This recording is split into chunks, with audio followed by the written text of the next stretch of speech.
बारिश पड़ी तो हमने अपने घर अपने आंखों से गिरते हुए देखे।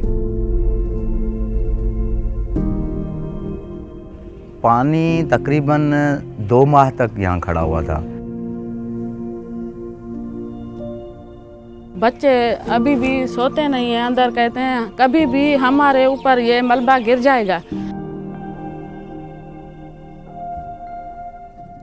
2 महीने सैलाब में मेरे बच्चे स्कूल नहीं जा सकते थे।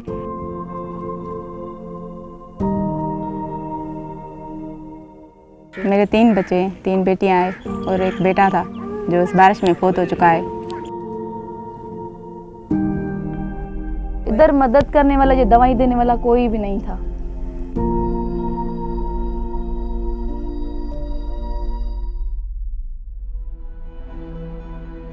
A land that already battled poverty, drought, disease, and extreme weather conditions is now on the verge of collapse. The floods of 2022 have left entire districts sunk and 1/3 of Pakistan submerged in water. Today, after 9 months of surviving unprecedented rainfall, water still stands over acres of land, leaving the country economically paralyzed. Khairpur district is among the areas left almost completely devastated. Over 250,000 houses have been left completely or partially damaged, leaving more than 100,000 people displaced. Land and livestock, the 2 primary sources of income for the people of Khairpur, have suffered immensely, leaving these people more vulnerable than ever. हमारी ज़मीन भी थी वो भी गिराबाद हो गई है, हमारा घर भी गिर गया है, हमारी भैंसों का भी नुकसान हुआ। मेरा घर बारिश में गिर गया सारा, छोटे छोटे बच्चे हैं। अभी मैं बहुत परेशान हूँ। आप देख सकती हैं मेरे घर में कुछ भी नहीं बचा। हम बना भी नहीं सकते, हमें इतनी आमदनी नहीं है, हम अफोर्ड नहीं कर सकते। हम शहर भी नहीं जा सकते थे सब्जी लेने या भाजी लेने, और इतनी बारिश थी कि हम जी भी नहीं सकते थे। पानी इतना था कि हमारे यहाँ तक पानी आ गया था। इतनी महंगाई हो गई है, 500 रुपये कमाता है एक गरीब आदमी, उसके बाद 500 रुपये में 1 किलो घी मिलता है, तो वो बाकी बच्चों के लिए क्या निकल जाए। बकरियाँ मर गई थी, हमारे भैंसें गाय वगैरह, बकरियाँ तो बहुत मर गई थी। सैलाब के बाद वो कपास भी ख़त्म हो गई, कभी कोई मुर्गी बेचते हैं वो खाते हैं, कभी कोई छेला बेचते हैं। ऐसे ही बस हमारा ये गुजर सफ़र चल रहा है। मच्छर, इतने मच्छर थे कि क्या हम आपको मच्छरों के बात बताएं कि तकरीबन बारिश के बाद महीना 1.5 महीना मच्छर है। इतने मच्छर हैं, हमारी भैंस है, हम खुद बैठ नहीं सकते थे यहाँ पर। बहुत बीमार हुए थे। मेरी बड़ी बेटी को जिसके डेंगू मच्छरों की वजह से भी मलेरिया हो गई थी। मैं खुद इधर घर में उसकी रोना सुन के रो रही थी। मैंने बोला अल्लाह मेरी बेटी ना मर जाए।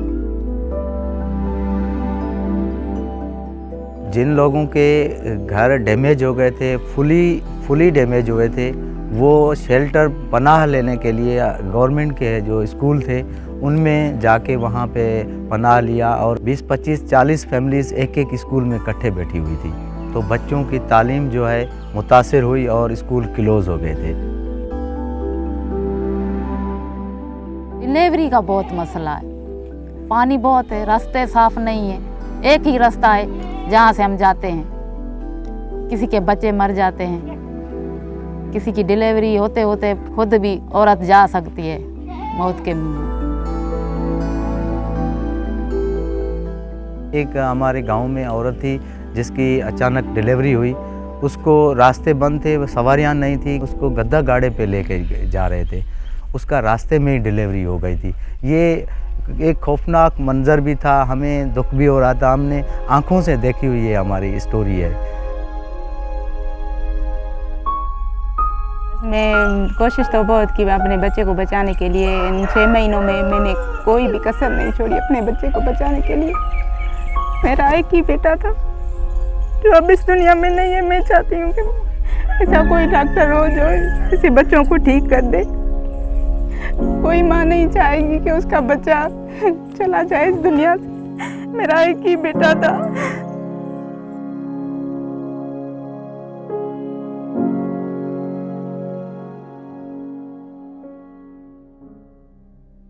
In its response to one of the decade's worst climatic disasters, Community World Service Asia identified some of the worst flood-affected communities in Sindh province to support them with immediate cash assistance, health, and sanitary support. Nearly 2,700 households have been provided with cash for food, and 27,000 individuals have been reached through mobile health units. यहाँ हमारे गांव दातोदस्ती में जो है सिर्फ एक ही इदारा आया था जो CWS कम्युनिटी वर्ल्ड सर्विस, जिसने यहाँ पे बेसलाइन असेसमेंट की थी। जिन गरीबों के घर टूट गए थे, घर घर जाके उनकी असेसमेंट की और उसको कैश असिस्टेंस दी। तकरीबन 115 लोग थे, 115 फैमिलीज़ थी जिनके हाउस टूट गए थे, उनको कैश असिस्टेंस दी है। ये तो आपके इदारों वालों की मेहरबानी है जो आए हैं, उन्होंने हमारी मदद की है, आटा और राशन दिया है, ये सहारा है हमें। हमारे साथ दुख बांटे हैं, हमारे दुख में शरीक हुए हैं, उनके तो हम एहसान हैं बाजी। मुझे 12,000 मिले तब मैंने राशन खरीदा था और बच्चों की दवाइयाँ ली थी। बस जो आप पैसे देते हैं उसे ही राशन लेते हैं बस, और बच्चों की दवाइयाँ लेते हैं।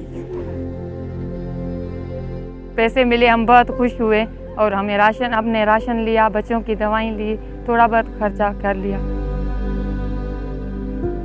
उस पैसों में तो बहुत मदद हो गई। घर जिसका गिर गया था उसने मटेरियल जमा किया है थोड़ा थोड़ा। हमने कुछ राशन पानी भैंसों का भी लिया और बकरियों का भी हमने लिया और बच्चों की किताबें भी ली। बीमारी में भी हमने इस्तेमाल किए। कुछ कर्ज भी लिया था, वो भी हमारा उतर गया। आगे ये उम्मीद रखते हैं कि आगे इदारा चले, गरीबों की मदद हो। बहुत मदद हुई है, गरीब बहुत खुश हो रहे हैं। ये कह रहे थे कि हम कहाँ जाते, ये इदारा हमें नहीं देता। हमारी बहुत मदद हुई है।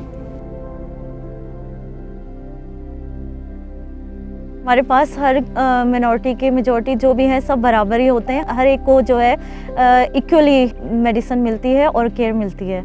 माशाल्लाह मुझे आज दवाई दी है, बहुत अच्छी ट्रीटमेंट की है माशाल्लाह। अल्लाह आपको उन लोगों को खुश करेंगे, उनको और दवाएं देंगे, जैसे कि गरीबों की बहुत मदद कर रहे हैं। वो दवाइयाँ बहुत अच्छी थी। यहाँ से हमारे यहाँ अस्पताल है, सरकारी है, वहाँ भी नहीं मिलती थी ऐसी दवाएं।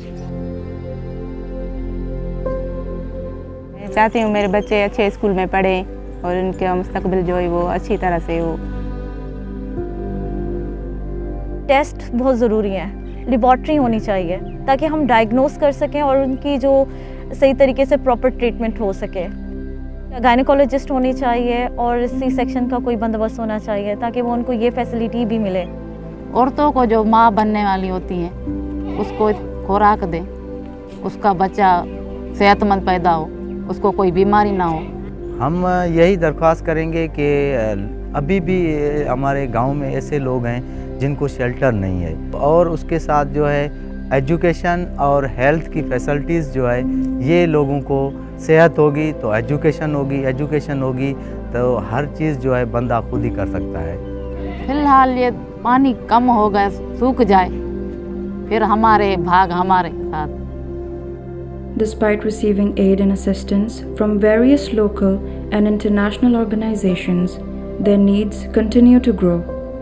Still in need of recovery and rehabilitation support, health, shelter reconstruction, and education support are now a priority to enable these communities to rebuild their lives.